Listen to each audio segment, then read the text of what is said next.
Most people seem to have this symbol that they use it's kind of like an object that they separate from themselves to use as this leverage point, this kind of rotate around, and it's almost like a good one is money.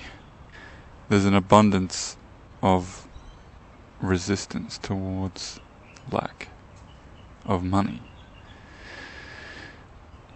I just was doing this exercise where there was a bird that landed, and this thought came through of, how about you substitute whatever the object you're using as your excuse to be out of alignment with yourself, which is creating the perception of lack within the field that you are.